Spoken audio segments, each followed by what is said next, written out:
how to bend.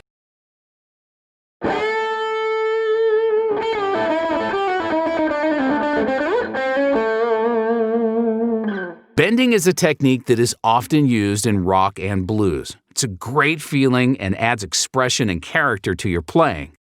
When bending, you should bend the string until you reach the next note, like this.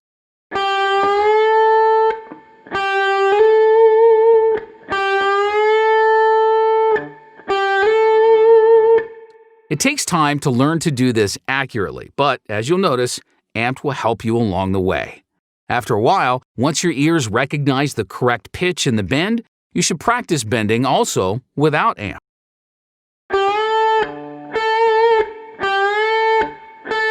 Your bend should follow the curve as illustrated in Amped. One tip when bending is to use 3 fingers to get more power. So, instead of pressing the string with 1 finger, you should use all 3. Also, steel-stringed acoustic guitars are very hard to bend, while electric guitars are easier.